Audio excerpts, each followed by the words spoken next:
Hello everybody, welcome to Idle Game Chat. This is Dimp Digital's weekly video games podcast. You've got myself, Apps, here, running the operations as usual. And this time, I'm joined by Logan. How you doing, mate? Just Logan. Just Logan. That's a real sorry state of affairs. When this happens, people should be wary. Yeah. It normally means something has gone wrong, and I have had an absolute catastrophe. So, was it Wednesday when I started mowing? I think it was Wednesday. Yeah.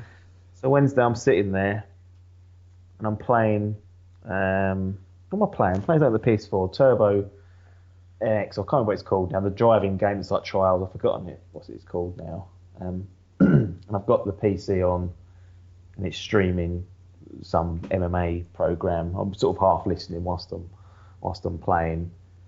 And I hear a little pop and a bang. I look over, there's sparks coming from the PC in the PSU unit. Everything goes off. The whole room trips out, so the PlayStation goes off. Everything. And the PC's fried, evidently. Don't know what's wrong with it, but the PC that I've moaned about and complained about has finally gone, right, if I'm that shit, you can have this. So I was left. I'm now the peasant here on my phone, hosting this mess on a mobile headset. The times have changed, my friends. Logan gets the good audio quality for once. You will sound like me in Blu-ray. You don't sound like, well, Dolby in it, pictures, but yeah. So no PC means. The plans for video editing is gone. I'm undecided what to do about it, whether to try and get this old maiden fixed, or just, I've been flirting with the idea of going down the master race route. I've said it plenty of times, and people going, "Oh, he's talking bollocks. He's not. He doesn't mean it." Well, now, if that's not a sign to get involved, I don't know what is. It's an expensive sign because it means I've got to invest a bit of money. A lot of money. Oh yeah, it will be, won't it? So we'll see. We will see what happens with it, but not ideal. Not an ideal start or a midweek break, because I actually had plans to have other people on here, but now, I mean, this is a bit of a spoiler for perhaps next week's show. I'm now restricted to having just Logan because he's the only one that can record it. So if you don't like what he's got to say, you might as well have a couple of weeks off from us. The problem is, even if the topics that were meant for or that are for the discussion aren't my specialist topics, I've got to talk about them anyway. Yeah. And I've got a cold. Well, it's all going wrong basically. Yeah. Should we just liquidate it is the question that's come over my mind, and we'll see what happens. But the game I was playing was Trackmania Turbo. That's it. So that was it. Didn't want to not give that its props. I don't know why I put that on either. It's a really random. I was like, you know what, I'm going to put that on. You need to let me know when you're playing that so that I can watch you streaming it. I enjoy watching that. Yeah, I need to get really back into the streaming. That's another thing we've kind of flirted around and never bothered to commit to, which is unfortunate. But we are here to try and extract some of the news from this week. And I don't know if there was a great deal. After the last week, we obviously had Red Dead Redemption 2 teaser. I don't think you can class that as a trailer. And then obviously the Nintendo Switch, which had a little bit of a rumour update that we will talk about later on. But I think there's only one place to start because it really has got up people's noses, this one. Bethesda announced they will continue their policy. So bearing in mind this happened already this year. No one was caring. They continue their policy of sending media review copies of games one day before release. This effectively means it's going to be impossible for reviewers to get out a day one review for the product. Now, I wanted to read out the statement. They came out and said this. They made a big announcement of it, which I find bizarre. But this is what they put on their website. At Bethesda, we value media reviews. We read them. We watch them. We try to learn from them when they offer critique, and we understand their value to our players. Earlier this year, we released Doom. We sent review copies to arrive the day before launch, which led to speculation about the quality of the game. Since then, Doom has emerged as a critical and commercial hit and is now one of the highest rated shooters in the past few years. With the upcoming launches of Skyrim Special Edition and Dishonored 2, we will continue our policy of sending media review copies one day before release. While we continue to work with media, streamers and YouTubers to support their coverage both before and after release, we want everyone, including those in the media, to experience our games at the same time. We also understand that some of you want to read reviews before you make your decision, and if that's the case, we encourage you to wait for your favourite reviewers to share their thoughts. Skyrim Special Edition releases globally on October 28th, PlayStation 4, Xbox One and PC. Dishonored 2 releases globally November 11th, PlayStation 4, Xbox One, PC. How much are we getting for that promo? None. Plug-in. I thought it was quite a good read. I normally ball something up. It's quite a long one. You did well. No water either, so I haven't even planned for that. It's going to cost me. Let's split this up into 3 areas. Maybe we'll do a little bit of role play, or we'll try and cover all bases essentially, and at the end we'll come together what we actually think. Yeah. So let's fly over to Bethesda HQ. Yeah. Our senior PR rep Alan, he's made a few appearances in the past few weeks. So Alan's sitting there, and he goes, "You know what? Should we just not bother sending out these review copies early? We've got a day one patch coming that people might not like the game, might put people off buying it. What's the problem with that?" And someone goes, "Yeah, Alan, that's a great idea." Alan then goes and does it and prints this website and causes a stir. Can you, from their perspective, or from Alan's perspective, see why they are doing this? Is it a lack of confidence in the product, or is it a smart but kind of cold business decision to try and nail down as many early sales as possible? It's hard to say, isn't it? It's a bit. I don't really. Can't be coming out of those comments for the next hour. They need to be more meat on these. I'll say something like that, ambiguous, and then talk bollocks for 5 minutes. That is what happens. Yeah. So, I can kind of see why they don't. I mean, do we know how long the media would normally get their copies before actual release? Is it like a week, 2 weeks? Is it? Typically, it is. I would say, it's different with each game, depending on the size of it. But essentially, most companies will allow for time for them to play it, experience it, to have the review ready.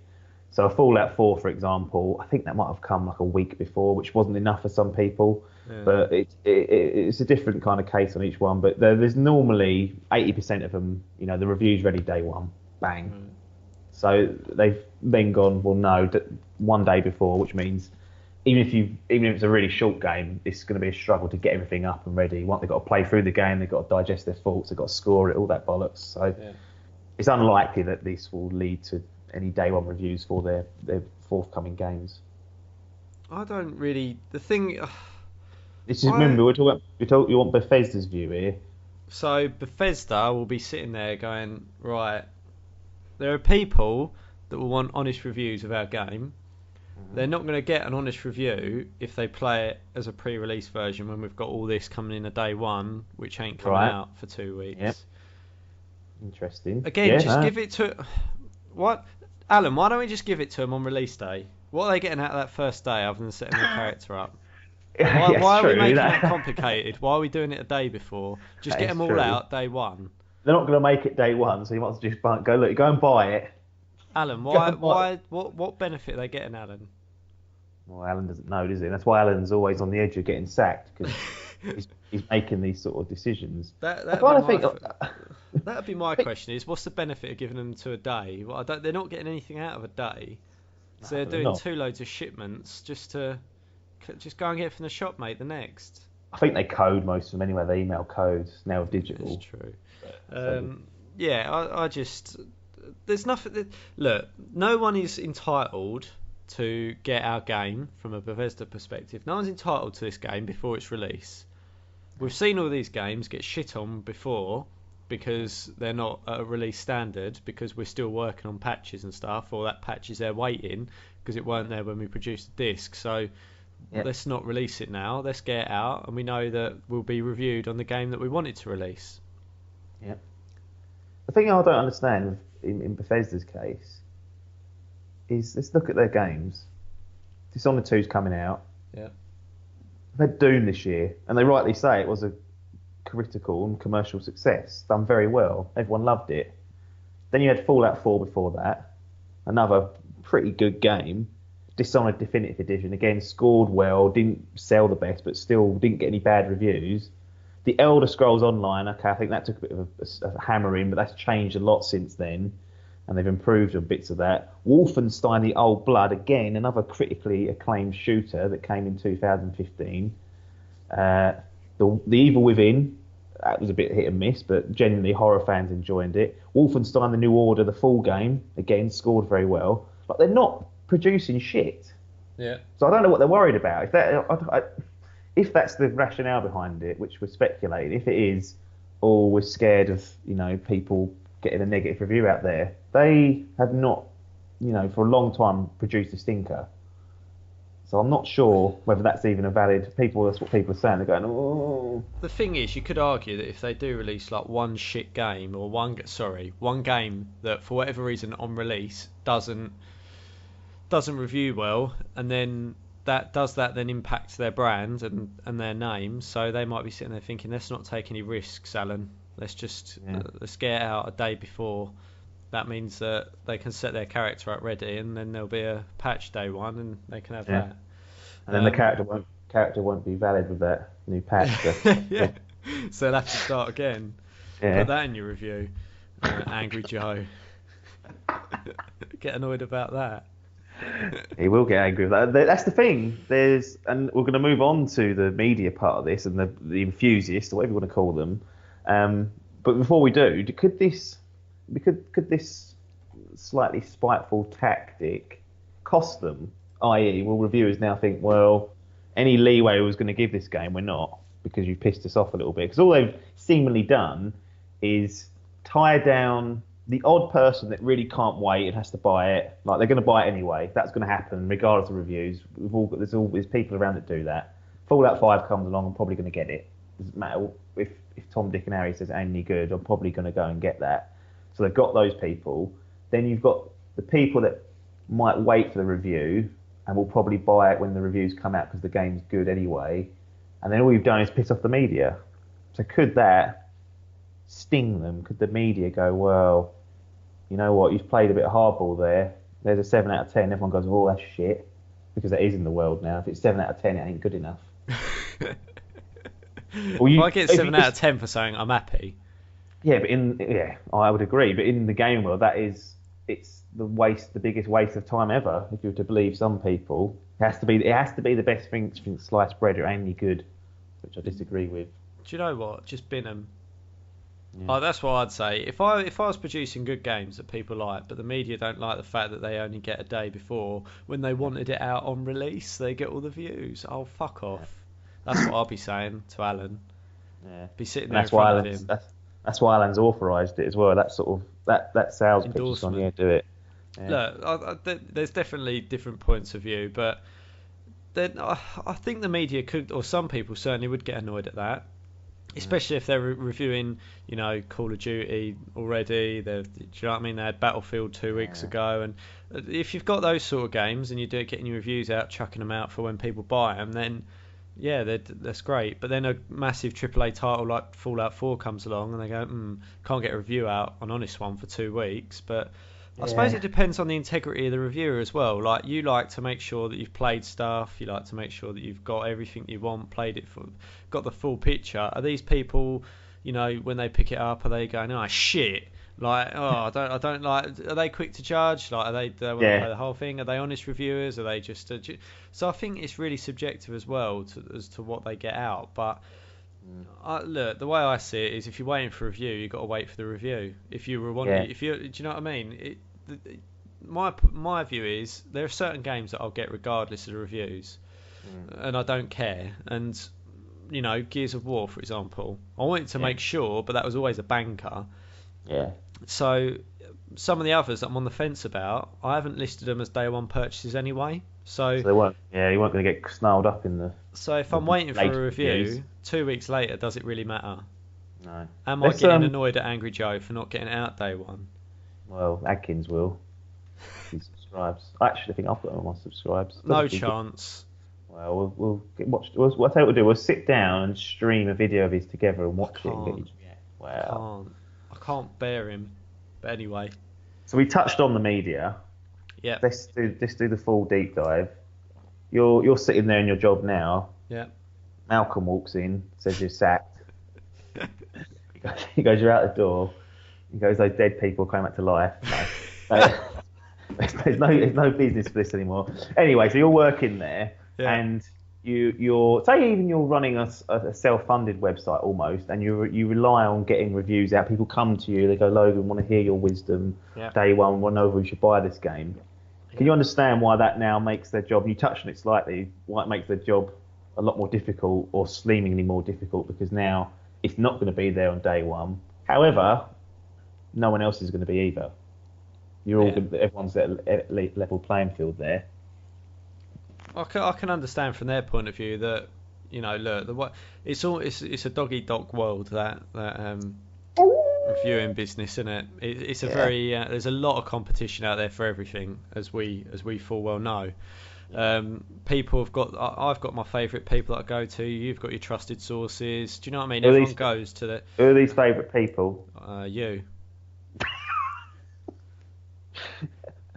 No, is there actually anyone? No. No. I can't remember. No, I can't remember the last time I watched a game review. Really? Do you just look at the scores? No. Don't even bother. So you just rely on someone else like me to go, oh, look at this. Well, yeah, no. I mean, if I'm looking for a new game, then I'll generally have picked it up through something, and I'd have seen the actual gameplay.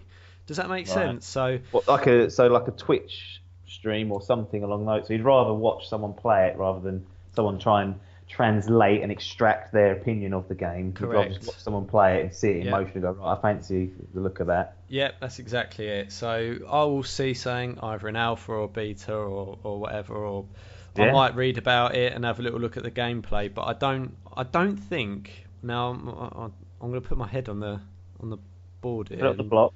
On the block, that's it. And say I don't think I've ever looked at a review of a game in order to buy it and whether I rate it or not. Really? Not directly.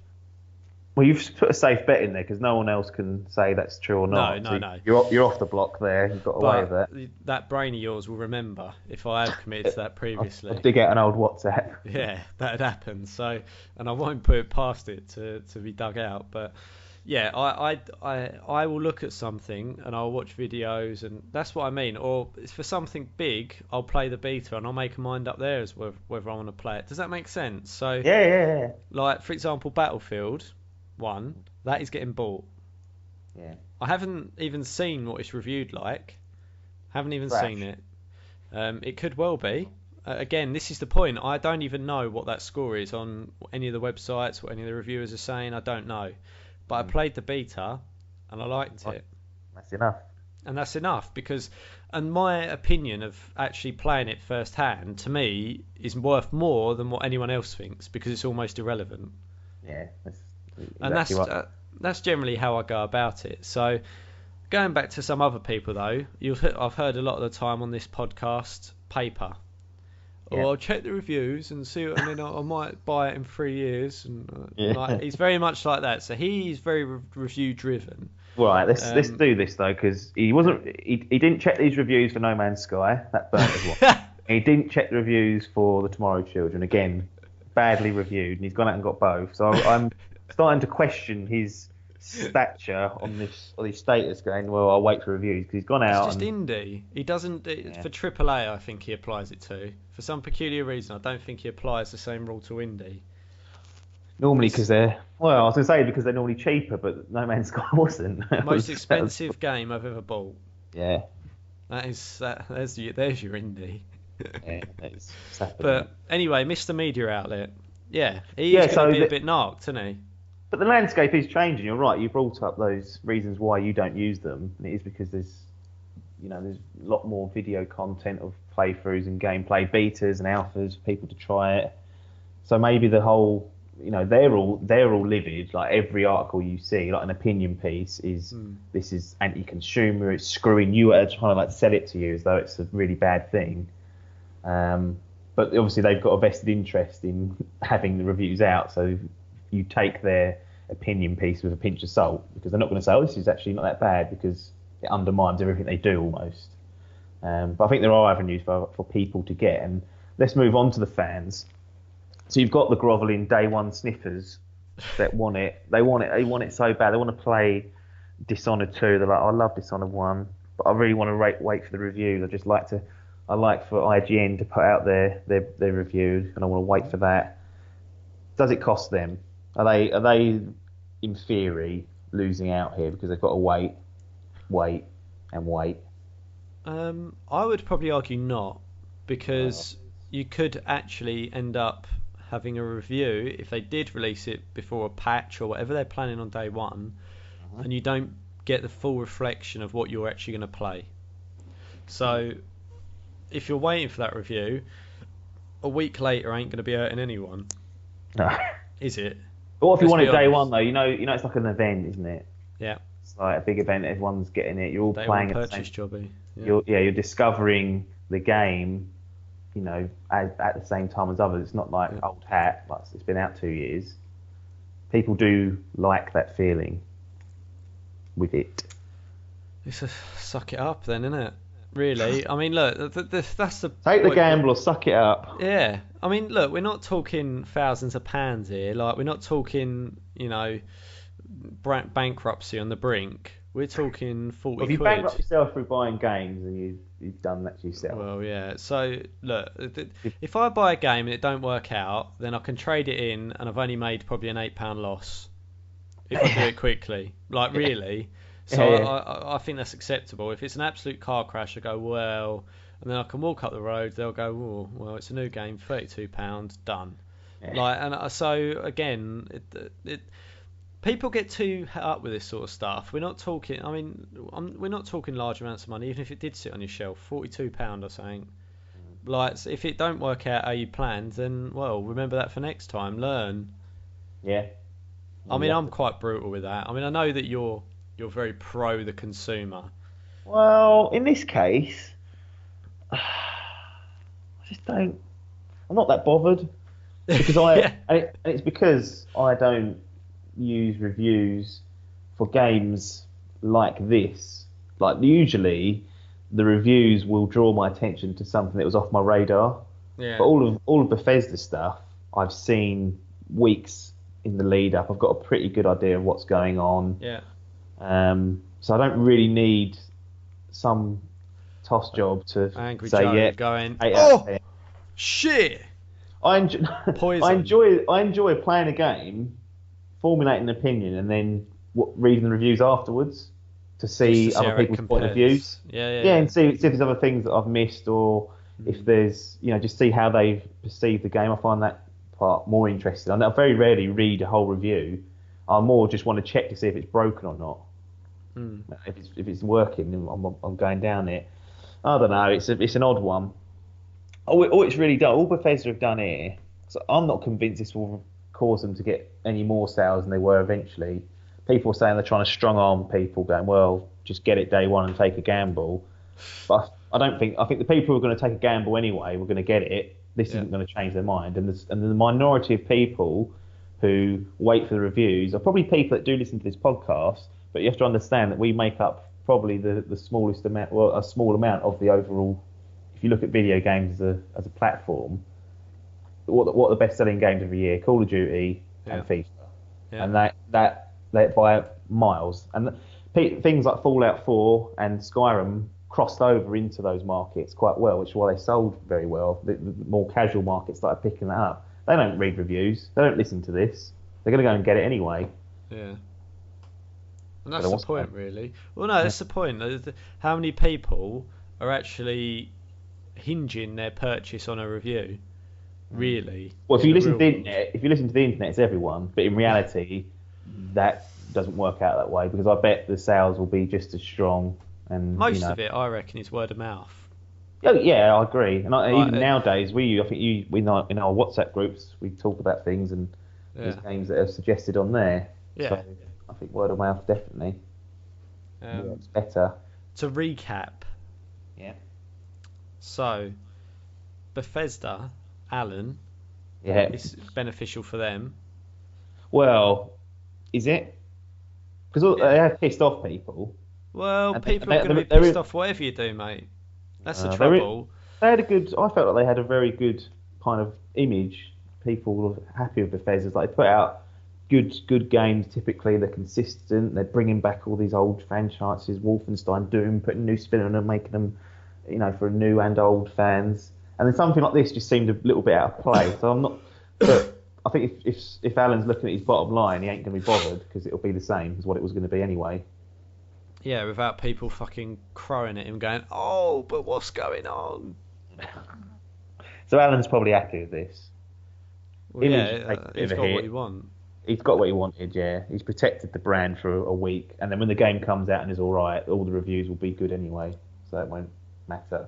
There's an old saying, mate. There's no such thing as bad publicity. Wow. So if this is getting him in the news, talking about his games, Bethesda getting it out there, then he's laughing as well. Double title. Yeah. The media, they're not happy, understandably, because this is a big part of what they do. People do click through, especially ad-driven sites. They need them clicks. They're not going to get them on day one. They have to wait for them. Fans, if you rely on reviews, you can't say it's good for them, can you? Objectively, you can't say that's any good for them, other than perhaps they won't rush the review, or perhaps they will be playing the final build of the game. So no, or it's got some performance issues which we hope will be fixed with a day one patch. It'll be like, no, we've played the full game. You can't, but I think people just like to have the review, didn't they? Greedy. So cake and eat it, jobby. Everything gets reviewed early, doesn't it? Films. Films get chucked out early, but it's a bit different with films because you watch it. That's it. You haven't got anything. Like, you've got 40 hours to if Tom Hanks ain't doing the good acting, they can't do anything about that. They should have done that and reshot it. So that's it. You got what you got on that. Bit different with games because they can update it. Well, they always do now, don't they? It's a patch jobby. Day one, put it in 5 gig. You go, huh? Yeah. That used to be one of the advantages of consoles. Didn't have to do all that, but now you do. Souped in, isn't it? So this is more strength for the master race to occur with this broken PC by my feet. Last question, is this anti-consumer or not? Look at it objectively, not what you use the media for. No, so... Because they are controlling their image, basically, by doing this, aren't they? They're protecting it, potentially. There's an argument for that, but I think at the end of the day, you do get a definitive... This is what they've released, this is what we think of it, answer. So when you look at it from that point of view, they get what they want, they're just not getting it when they want it. So, again, nobody's disadvantaged by it. It's not like they're giving it to some outlets and not others, and do you know what I mean? Everyone's in the same boat, the big ones and the little ones, so that's the way it is, that's the way they want to do business. Done. That is it. Bethesda going to do it. It'd be interesting to see what the reviews are like. I still think some might be a little bit spiteful and knock a few marks off it, just because they've inconvenienced them by doing this. But we'll see. Human race is spiteful. Yeah, they are, and rightly so. I agree with all grudges being held. Turtle Rock cease all updates to evolve. This means the free-to-play model will not arrive on consoles. This has been... They didn't want to move on from this, so 2K, the publisher, they come along and went, nah, don't be spending your time on that anymore. That is flogging a dead. It's what happened. They're flogging a dead horse. They even said, like in their like release, they said, we don't want to move on. We'd like to stay and work on this, but we're not self-funded. We're obviously, we're liable and to bow down basically to 2K, whatever their wishes are. So Alan from 2K's come along and went, get off that. You are flogging a dead horse there. That is going nowhere. They ain't making enough money off that, are they? There's no way that they're going to make enough money off that. So he's looked at that objectively and gone, right. Go and work on something else. I'm paying you through the nose. Where we can get some fucking money. Yeah. At least they try. At least they gave them an opportunity to try it out on PC. It's obviously just not financially viable for them to be sitting there supporting something that's not bringing in the money. It's weird though, isn't it? Because like if you bought that day one and it's then gone free to play, you think, well, hang on, Yeah. like Hall sitting there going, well, oh, he hasn't got a PC to be fair, but it's still the means that game eventually became redundant on the disc that you bought. Yeah, it's crazy really, but and then I don't know the reasons why they did that. I don't understand why they've gone, here you go, have it for nothing. Yeah. Like I don't understand what they're getting out of that then. Well, I think basically the sales must have dried up so much, i.e., very, very little, they thought, right, free to play, microtransaction blowout. We've seen what Pokemon Go happens. Yeah, Seen what people do in that GTA Online, those shark cards, to make a fortune off it. Let's give that a go. It was just a last ditch effort, I think, to save it. Yeah, it always looked like it was a shallow game. Like I think, was it a beta we played of that? Yeah, and I couldn't get past the tutorial because I don't know, I couldn't do it, so I just Did you stopped not? playing. No, I couldn't. There was a bit where I had to jump. I didn't know where I had to go. I thought I had to jump up this rock, but I couldn't work out how to get there, and it was just going, go there, and I was like, well, I can't get there, mate. So I binned it. If that had been released as a just like, I mean, CS:GO for example, when that come to Xbox 360, it was like £12. Yeah. And if it was like a game, I mean, I know it's a bit different, but if it's a game like, a download title that you could play online, a bit simpler, and I think it would have done all right. But the fact that they tried to actually sell that game as a full release, and then they had a horrendous season pass which had so much stuff that like, basically they showed the game, and this is what 45 quid will get you. Here's what another 40 quid will get you, and it was like 2/3 of extra of the game. And I think they released all that information beforehand though. Yeah. So you look at that and go, oh, hang on. I ain't buying that. I'll wait for the deluxe edition if I want it. Which didn't arrive because they didn't even make enough money. And then they went, Why'd you say Evolve should have released at a lower price? What is the? Because it wasn't on the graphic. Like the presentation on it was nice.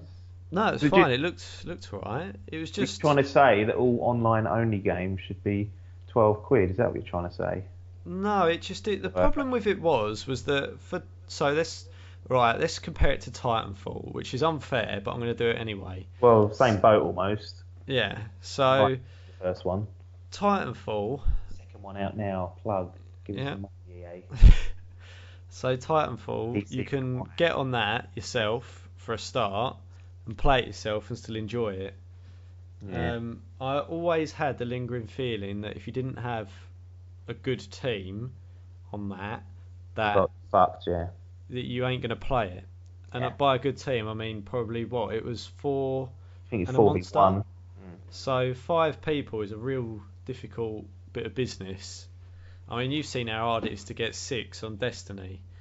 I mean, we have to plan that and schedule it a couple of weeks in advance. Certain personnel are more difficult than others, is what I will say. Well, yeah, there's always that going on though. Hull. No. There's always that going on. People have got their own lives to be attending to. So getting enough people on to do it, you've got to schedule it on, you've got to make an event of it. Do you know what I mean? And it just becomes a hassle. And how many times are you going to do that to get on there? It's very niche. And if you've got a load of friends that are on regularly, then I think it would have been a good one. But I think it was not impossible. I don't think that's fair to say. But I think it'd be very hard to get into on your own. For me, it would have been anyway. And even if you've got 3 mates that you can play it with, well, you're still going to be playing with 2 randoms. Yeah, exactly. Like, I genuinely think it's one of them games that, unfortunately, if you can play it all together, then it's probably good fun. But again, how many times can you just chase after a monster and?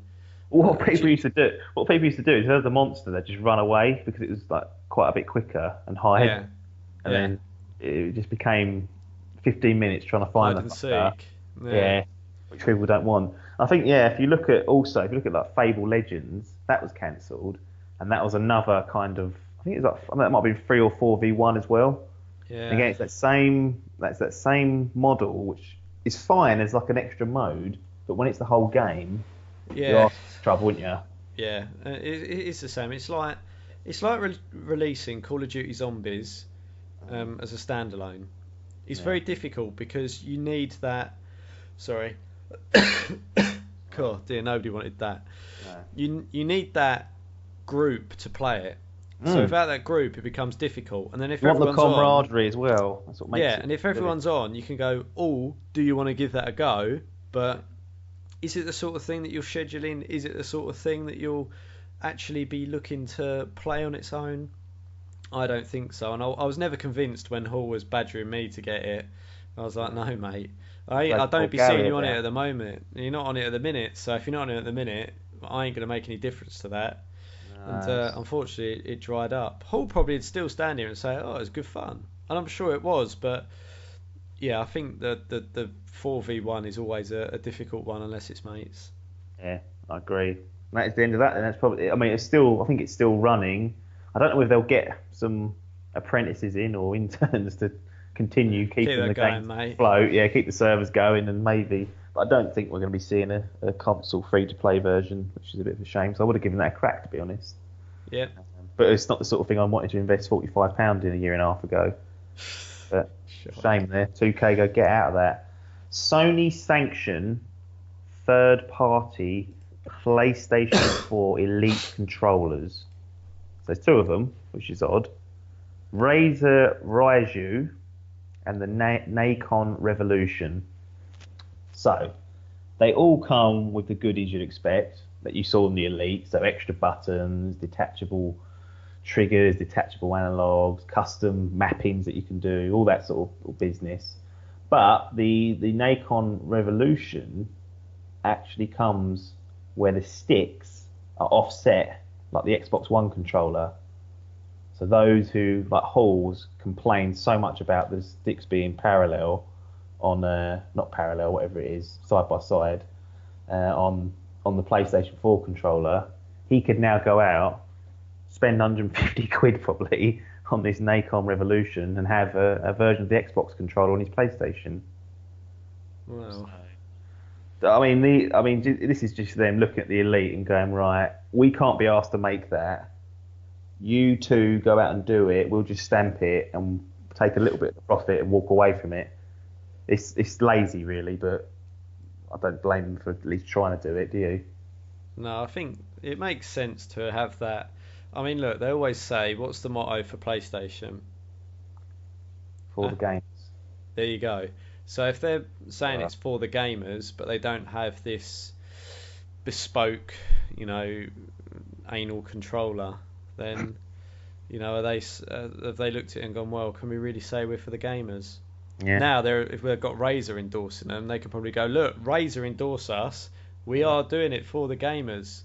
Yeah. So, yeah, you probably could argue that they needed something to rival that. And look, I'm pretty sure the Elite controller sold very well. I know it was out of stock in a lot of places for a while, so they've probably looked at that and gone, give us the money. Yeah. Do you think people will buy the Nacon to try and have it like the Xbox? Because some people swear that's the only way they can play. Maybe it is. I must admit, when I was going through a period where I was going from Xbox to PS4 to Xbox to PS4, and look, I'd never bash the PS4 controller because I think it gets a bit of unfair press. But what I do have to say is the analogs they feel to me in a more natural position. But is that because I've been Xbox gaming for so long that it just feels natural? I think that's the dilemma I've got. Is I can't say it's a worse controller just because I might be more used to another one. It's brainwashing again, isn't it? Yeah. So it feels more natural to me, but that's probably because I've been playing Xbox since for the past 10 years nearly. Yeah. So for me to then say that the PS4 one, it's crap because an analogs are next to each other, it's not natural, ain't right. So, but yeah, they give people the option. If the option's there and you want to spend that sort of money on it, crack on. But I won't be. I'll just adapt. I won't be. I'll tell you what. I switch a fair amount between the Xbox and PlayStation 4. Yeah. And I do not even notice difference anymore. Honestly, I'm not even. People go, well, you must do. I don't. I don't sit there and go, just both of them. My hands have just adapted to cope with two different types of controllers. I think I've been playing a lot of Destiny on the PlayStation 4. Been playing online. Haven't even at no point have I put my poor performance down to the controller. At no point have I thought, Nah. if I had that Xbox controller, I'd be doing much better. Yeah. So Some people will as well. Would go, it's the controller's yeah, fault. it's not. It's fine. I like it, but if people want that same feel across both consoles, then fair play. Shell out the money. Go and do it. Go and do it. Here's a big one. Another one that could be conceived as anti-consumer. Game. Our favourite UK gaming chain. Perhaps the only one in the UK, in fact, really, isn't it? Like retail presence. There's nothing else out there, is there? There might be a few smaller ones, but like dedicated game shop. It used to be called Electronic Boutique. Went to Game. There was Game Station that popped up to rival it. They bought Game Station out. Now we've got fucking 3 game stores in Southend within a mile radius, and you think, what are we doing here? Yep. They're the only ones out there on the retailer, aren't they? Really, like people that if you're going to buy, if Mum's going to buy Johnny a Xbox, she's going to Game. She's not going on Amazon. She's not going on Tesco. She's going to Game to get that. Yeah, that's what Game is in the UK. It's basically equivalent to GameStop in the US, and I think there is some ownership similarities, but can't be asked to research it properly, so it's irrelevant. But they now have obviously been stocking the PlayStation VR. It's out there for people to be playing. Game then tweet out that you can try the PlayStation VR in store. It's great news. You need to try the VR read to believe what it can do, which is a great thing. But they then say, for the small price of £5 for 10 minutes and £10 for 30 minutes. So they're charging for a demo on the PlayStation VR. They do go and say that this will be refunded if you go and buy the headset afterwards. So you can get your £5 or £10 back. I put this in the group. Thought it was a pretty skanky move, to be honest. But you seemed to be happy with it. You were willing them on. You were saying, look, this is what I want, basically, from my local only game store in the UK. Is that an inaccurate statement? I wasn't willing them on. I've chucked you down the hole there. You have chucked me right down in front of the bus. Basically, let's start. So yeah, they're charging money to let you try something. Now, look, this is a business. They've got to pay someone. It's not like a controller where they can just put it on an Xbox that's in a plastic container, so no one fucking robs it or damages it, and go, right, play that. There you go. You've got to have someone there to set it up, put a thing on your head, do that, wipe it down, do that. You've got to have someone there. At the end of the day, they're paying someone to do that. And if they're doing that across all the stores in the UK, for example, that's a considerable day's wage, or for however long they're doing it, that's a considerable amount of money. Now, they're already charging £50 for games. Right, hold on. So forget all that. Just we're doing the VR business. So they've got to pay Joe to stand there all day. Don't want to work for him. Fuck, I used the wrong name. Jimmy. They've got to pay Jimmy to stand there and put this on his head, take it off, make sure he don't fucking break it, steal it, throw it across the room, etc. They've got to have him doing that. Yeah. So and if they say, come in, it's free to try for 15 minutes, come in and sit down, and free book.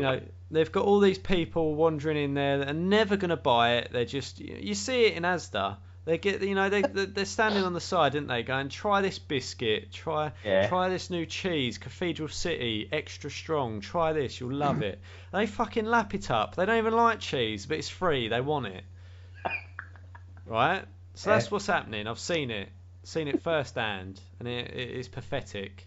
It winds me up, right? So all they're doing is they're saying, look, if you seriously want to try this, but you're not sure, you don't want to make a mistake, come in, put your hand in your pocket, gets rid of the wasters, that does. Like time wasters, it automatically bins them off because they ain't paying that money, they're too tight. Yeah.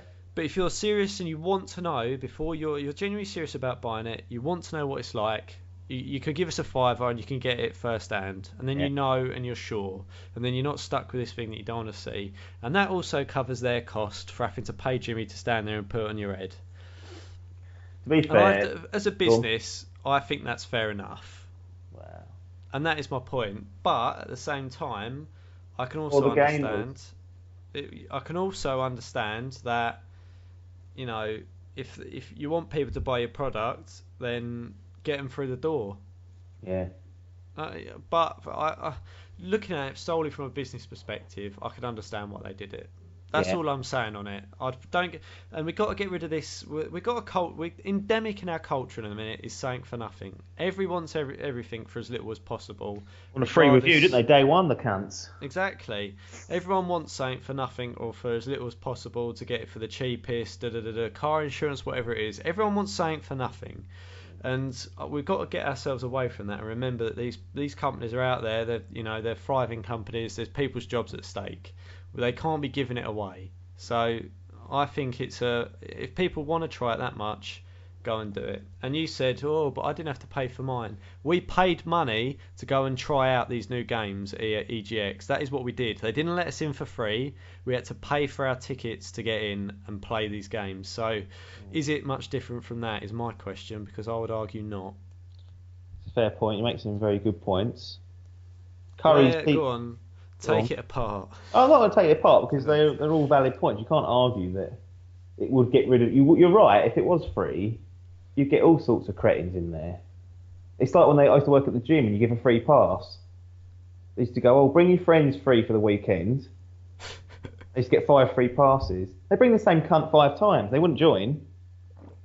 And you're right. It does cut it by having that there, the paywall. It stops a lot of time wasters coming in.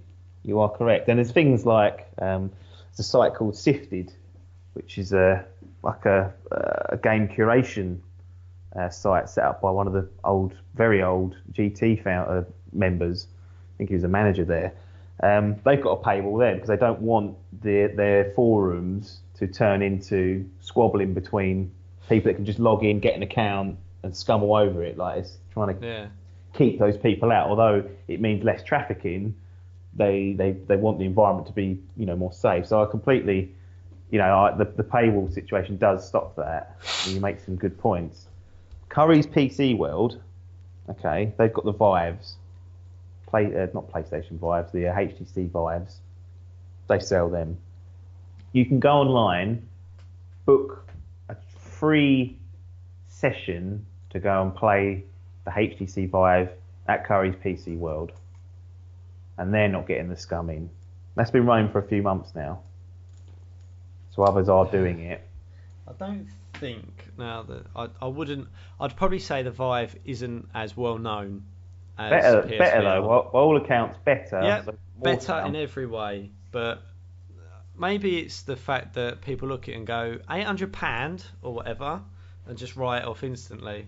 Yeah. They're not getting people, and it's not widely advertised. Yeah. A lot more people know about the PlayStation VR outside of the podcast of games. You could probably argue though that they could do a similar thing at games, that log in, get a game account, do you know what I mean, and then book a slot or whatever. Maybe that would be. Then you only do it once. You had your one go at it.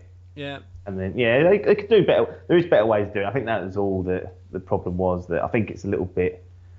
It is a bit of a skanky move, but there are obviously reasons why doing it. It's not just to make money; it is to prevent it from being just inundated with. I genuinely think that they're not doing it as a money maker. By the prices that they're chucking out there, I think it's almost to cover costs.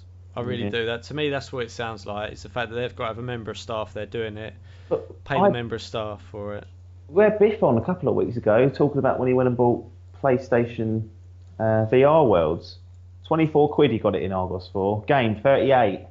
Mate, for games, they're absolute robbers. They're robbers in general. I think that's what. This is just another string to their bow, isn't it?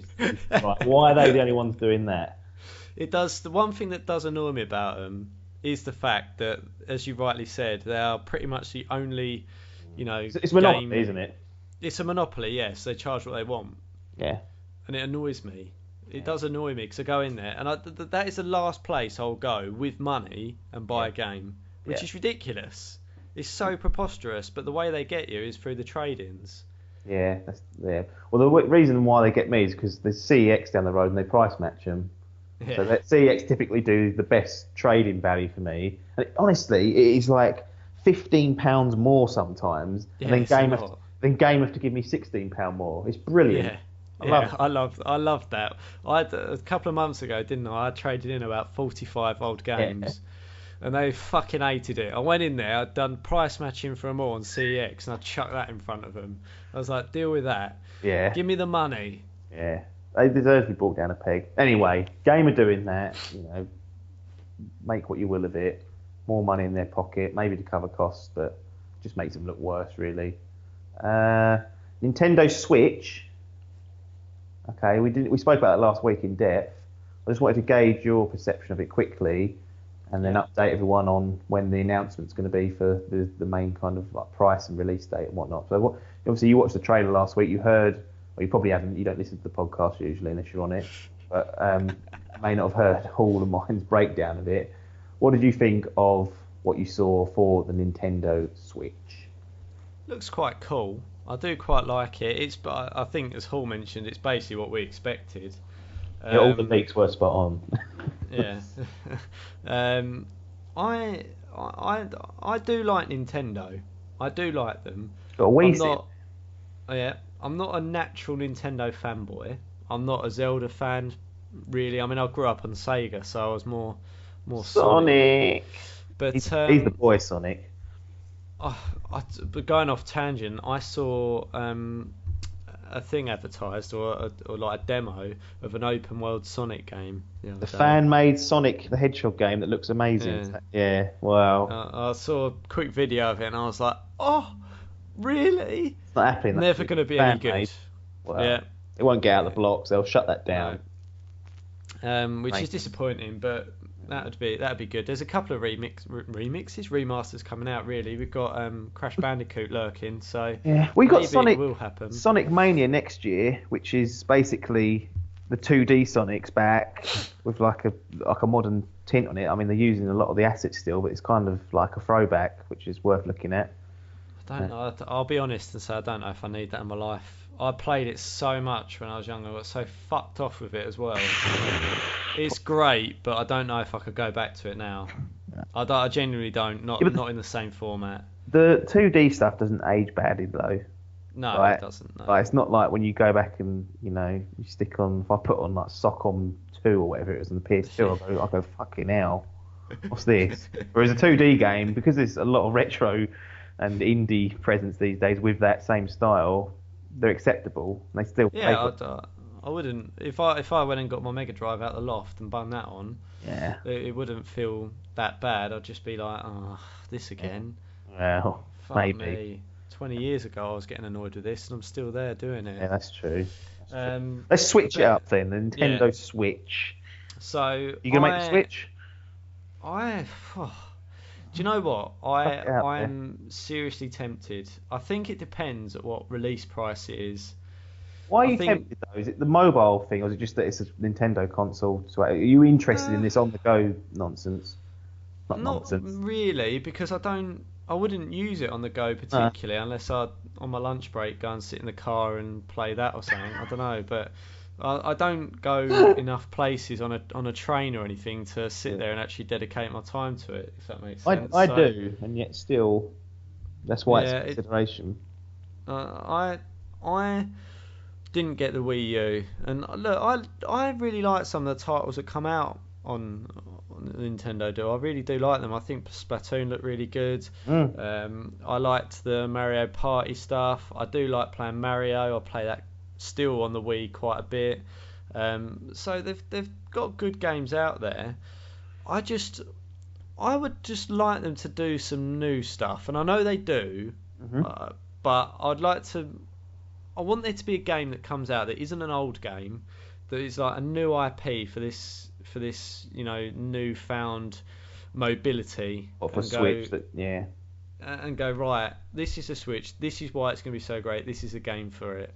Yeah. Does that make sense? So I don't want it to come out and go, right, the new Nintendo Switch with Zelda, with Mario, and I'll just be like, oh, okay, everyone loves that about Nintendo, I get it, but do something else, please, as well. Does that make sense? Am I just being unnecessarily critical? Maybe I am. Maybe I am a greedy bastard.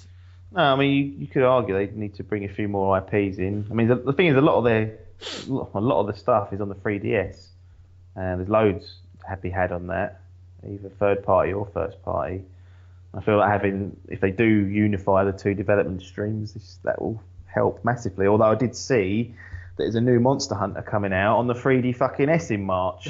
Yeah. You go, what are you doing there? It. Right. Still developing for it. I understand. Well, I think that'll get up a year out of it, but I was like, for goodness sake, that means it's gonna be ages before one of those come out. So you want something new. So they did do Splatoon, like you said. Yeah, I just feel like because they don't really do, or maybe they don't do any at all, sort of third party dev on their stuff. It's all That's the problem. That's why it's so critical. It's all them. They've got about a team of 30 sitting there, and they can only do one game at a time or whatever.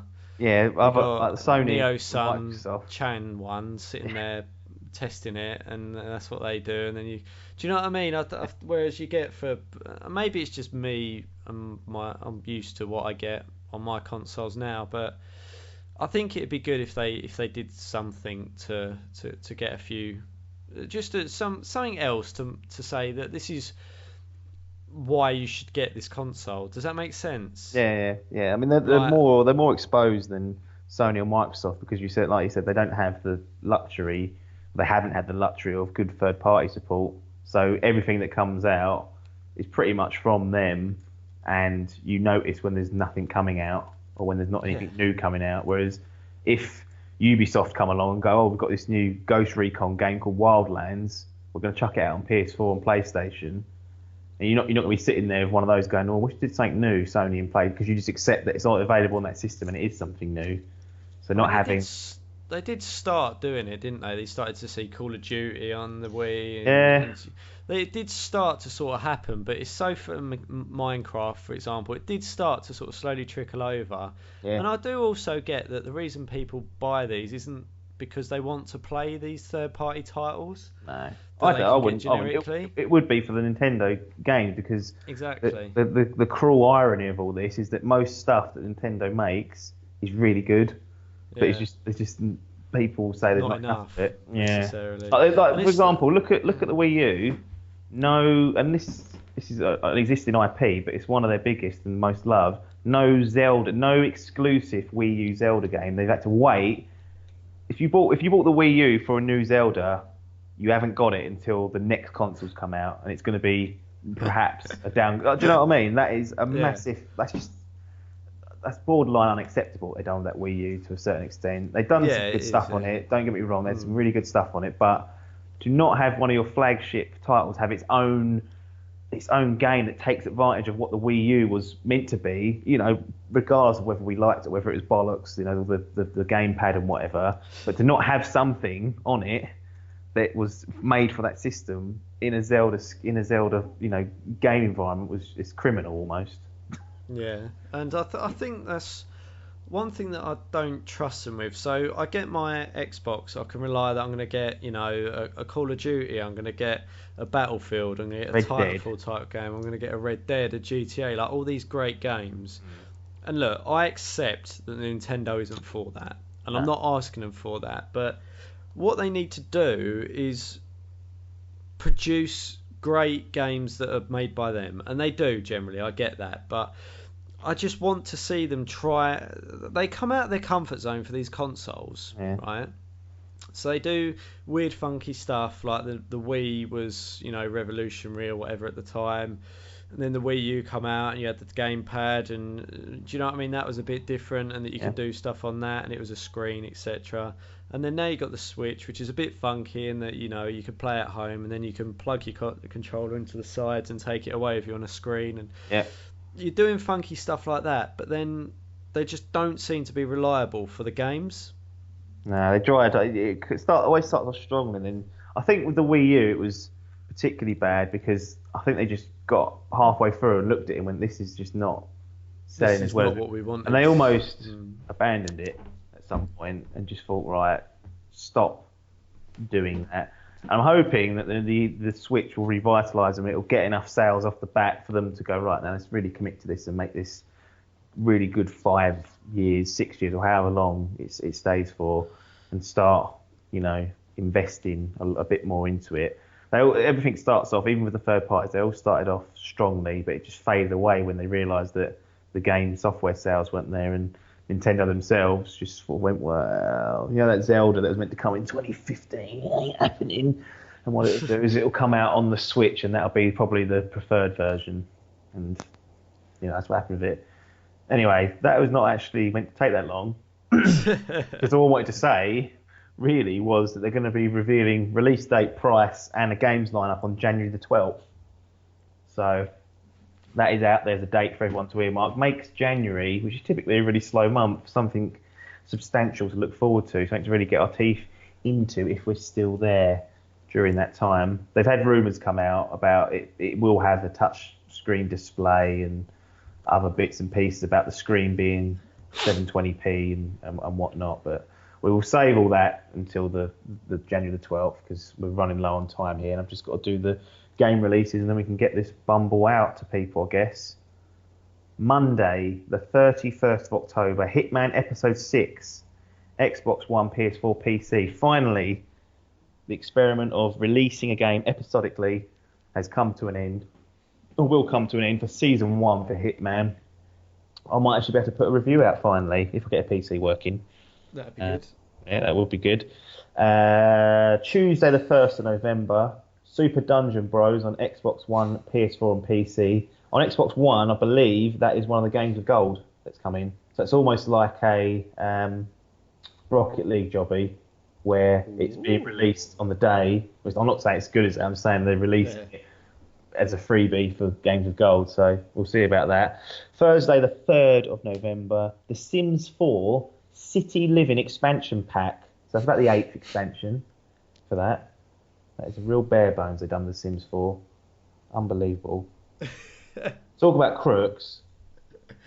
They always do that, though. They make their expansions cost just as much as the game as well. The thing is, each one costs a fortune. They used to release a substantial base game. Now, as they shot themselves in the foot, because the more stuff they release, so say you finish The Sims 2 and it's got all these expansions, it's got pets, it's got fucking city living expansion, it's got nightlife, all this. You then buy The Sims 3 and all that stuff's gone. Yeah. Like, all the added. Wait 3 years. Yeah, you have to wait 3 years for all the stuff that you just had on the old version to come back, and it's just like, oh, what are you doing? But it's a shame, because I really love The Sims. I actually had The Sims 4. I did play it for a little while. And then did you? Yeah, I had it. I didn't know that. Played about 6 or 7 hours, I think. And is it any different to, like, I've played the original Sims so much when I was younger. Oh, is it actually that much different? It's night and day in terms of the complexity of the thing, what you can do, it's a lot more complex. But what they did with The Sims 3 is it was kind of like when you on The Sims 1 you'd have just your plot of land, like that house. Yeah. In The Sims 3 it was like a live-in town, so you could get a guy and just make him walk up the road to the neighbours or go to the shops. It's all one kind of screen. And then The Sims 4, they went back to siloed plots and siloed areas, and it almost felt like I was going backwards a little bit, which is a shame. But to be fair, The Sims 3 ran like an absolute pile of dog shit on my PC, and it was well enough to play that. It was just such a resource hog, so I think that's why they redesigned it, because it was just killing it. So much going on. But it's a shame. I love The Sims, and The Sims 2, that's probably my standout one. The Sims 3 was great. Sims 4, not convinced on that one. Friday the 4th of November, Call of Duty Infinite Warfare, Xbox One, PS4 and PC, and then Call of Duty Modern Warfare Remastered, Xbox One, PS4, PC. That brings an end to the first-person shooter Gold Rush. That'll be all 3 of the big guns out, and maybe we'll find time to sit about and pick through which ones we're actually going to go and buy, because at present, no one's gone out in the Dimp cruise and bought any of those 3 games. By the time we next talk... Well, it could have changed. It could have changed, exactly. So tune in next week. Listen out. Football Manager 2017 on PC. You've been playing. Yeah. Beta, have you been playing, or the alpha? It's a beta, technically, but it's basically a pre-release. Yeah, we will get full reviews on that, or full views on that particular beta, and what they've been doing. Probably next week, actually. Be struggling, I reckon. Sega 3D Classics Collection, on 3DS. Blaze Blue, Central Fiction, PS4 and PS3, Moto Racer 4, Xbox One, PS4, PC. Cartoon Network Battle Crashers. How's that got in there? Listen to this for a weird platform release. Xbox One, PS4, no PC, but Nintendo 3DS. They've looked at that and gone, give it to the kids. They will love it. PC gamers won't enjoy that. No, they won't. I don't think anyone's going to enjoy that, to be honest. Who you are. Anyway, if you want to find out what we're up to in the week whilst we're not recording this blasted podcast, head over to dimpdigital.com. You can find all of our written video and audio content there. That's it for now, though. Game over. It's goodbye from Logan. Ta-da. It's goodbye from me, Apps. Thanks for your time, and ta-da.